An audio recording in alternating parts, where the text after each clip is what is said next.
And now the news in detail. Onto our first story: women in decision-making positions. Gender equality advocates and Rwandans in general have asserted that reducing inequality between men and women is in the best interest of the Rwandan society, as well as a source of national pride.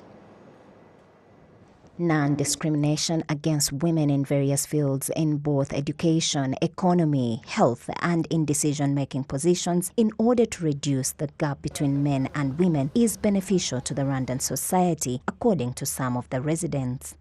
I am very involved because I am able to trade and make money. I am able to think about how to improve the livelihood of my family. Women before were not thinking about building houses or buying important things. Women were just home, having babies and caring for them. But now we think about big projects.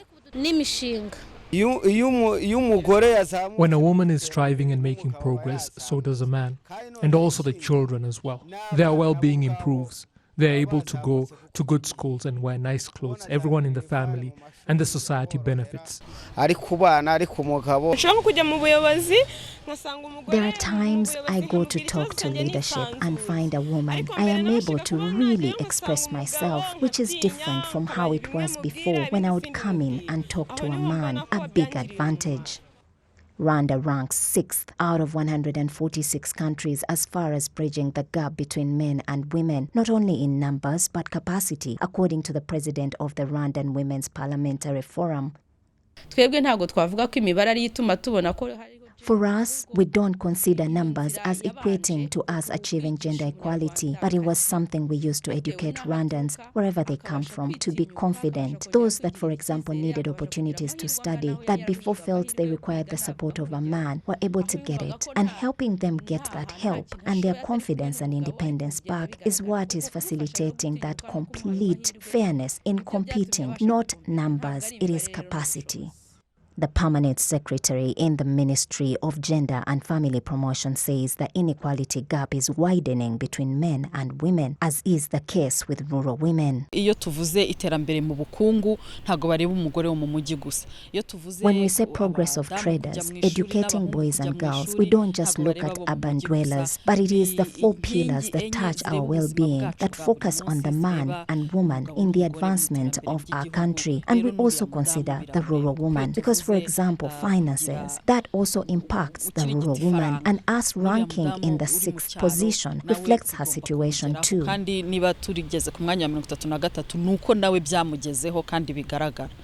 report by the World Economic Forum shows that eliminating gender inequality at all levels would increase global productivity by 26%, and the global economy would increase by $12,000 billion.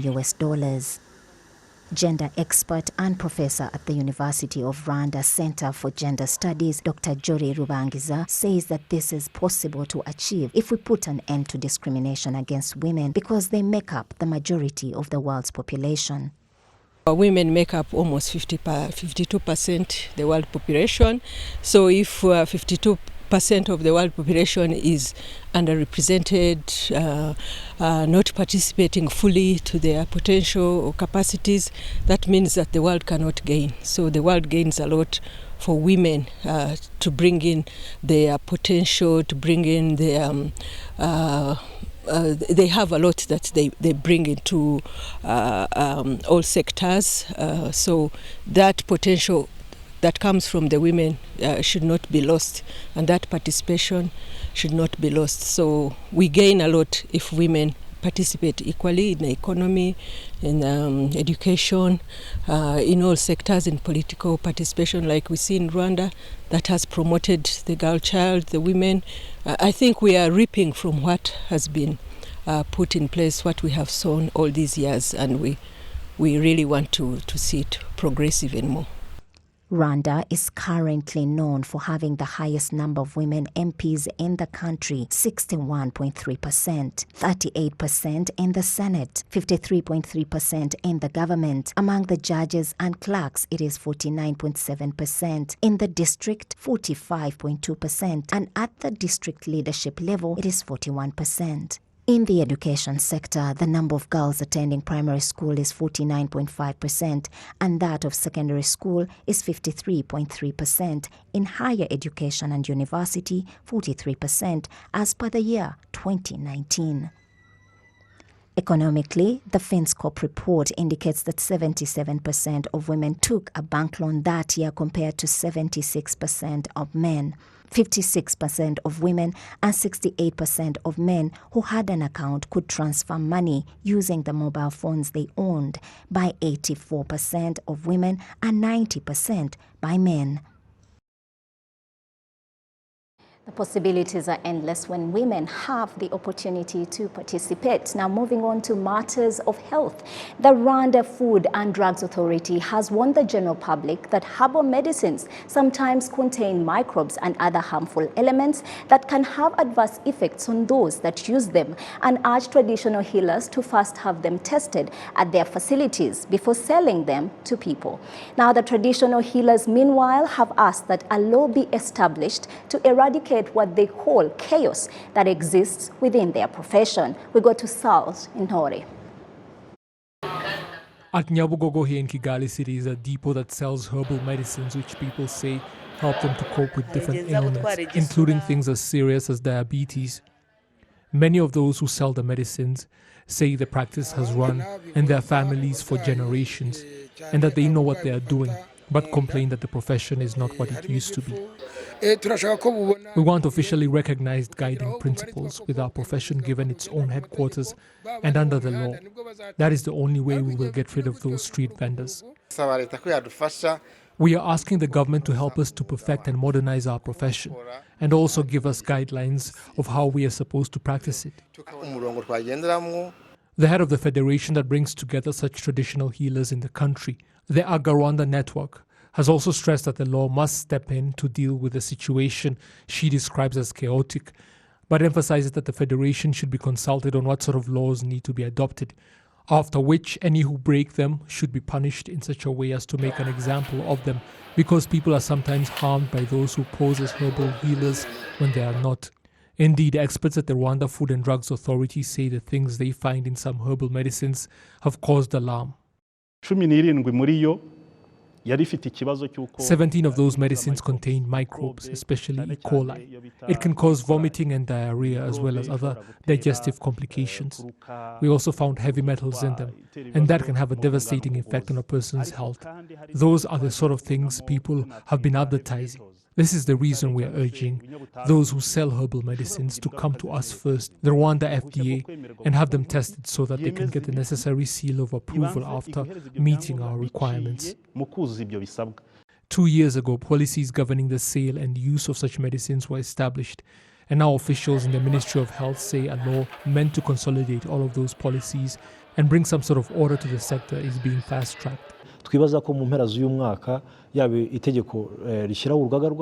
believe that by the end of this year we will have a law establishing an officially recognized federation that brings together traditional healers and also details the sort of services they are allowed to provide and for whom. For example, the hospitalization of expectant mothers and children, or even if such people should be getting that sort of treatment.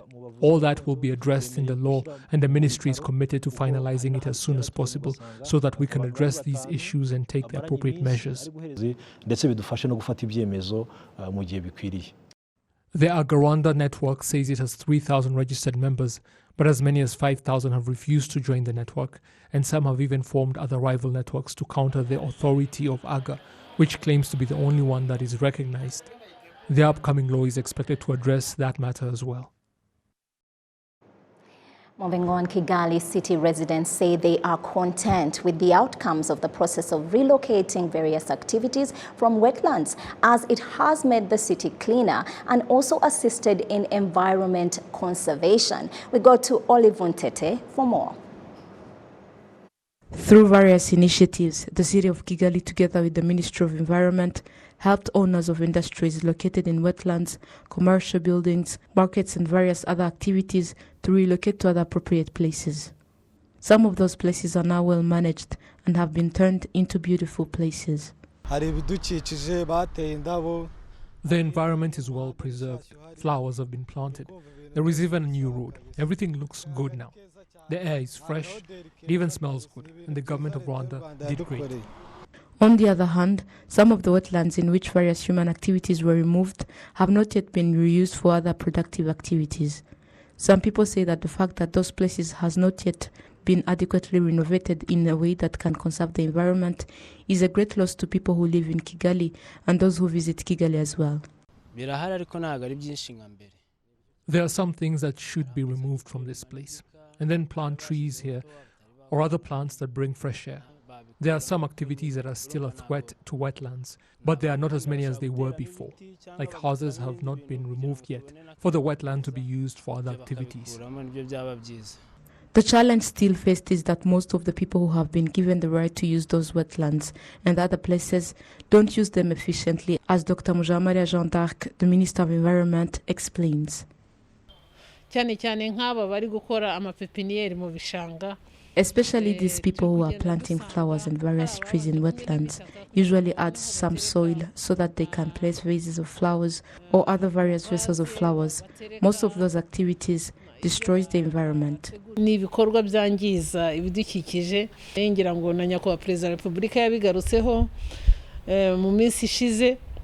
President of the Republic also emphasized it recently, that we should do the necessary to relocate various activities around rivers and wetlands because the human activities that are carried out there causes soil to slide into rivers and it results into flowing dirty rivers.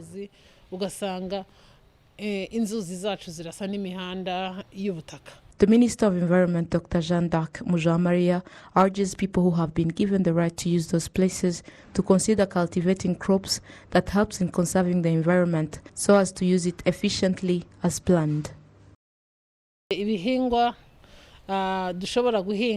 Crops that we can cultivate that can assist in reducing air pollution includes yams, sunflowers, and others. And sunflowers usually assist in reducing soil pollution, like those places where industries used to be. If we plant sunflowers there, it will be helpful because sunflowers reduce the toxicity from the soil.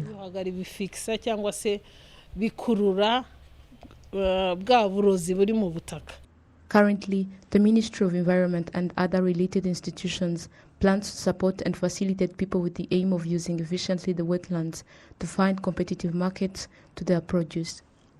Olive Nete, RTV News. Thank you, Olive. Now, people living in the northern and western provinces of Rwanda have continued to express concerns over frequent landslides during the rainy season and asked the concerned parties to come up with ways of mitigating their effects. Take a look. The problem is by no means minor, and its effects have local residents shaken to the core.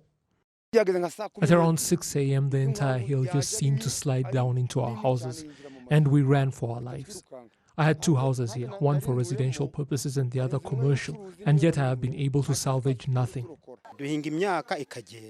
Our crops are swept away, and the water torrents damage vital infrastructure like roads and bridges, so we start going hungry.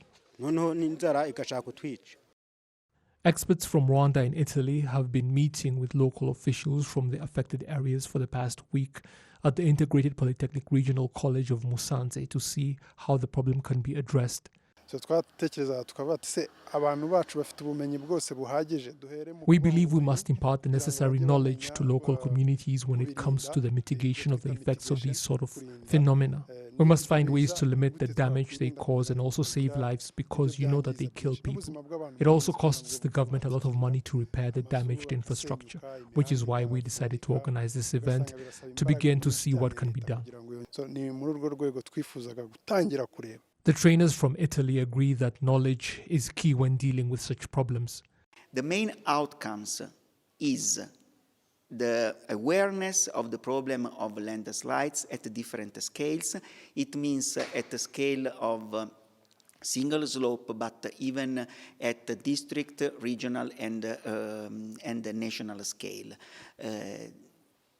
Besides the outcomes, we tried to train the participants to solve some specific problems of slope stability, to learn how to design appropriate support structures in order to prevent landslides to occur.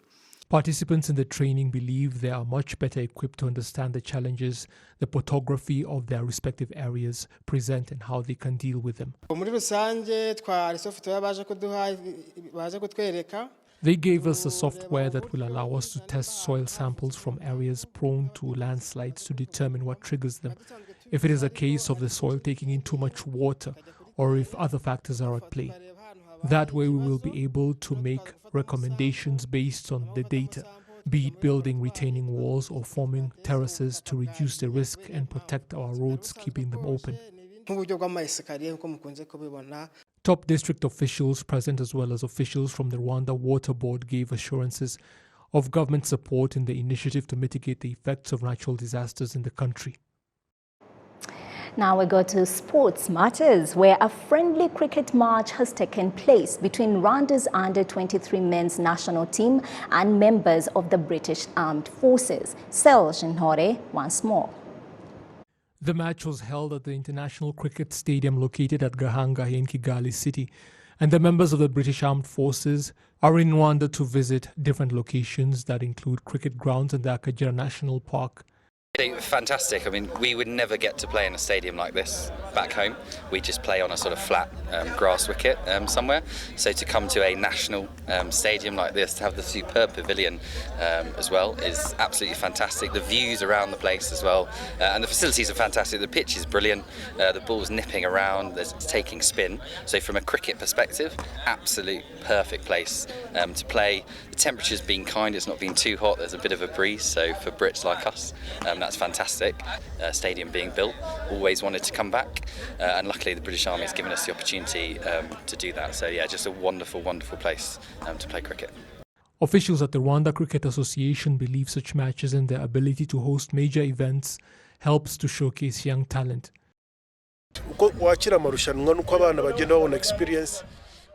The more events you host, the more experience and exposure young players get, and the opportunities start coming in.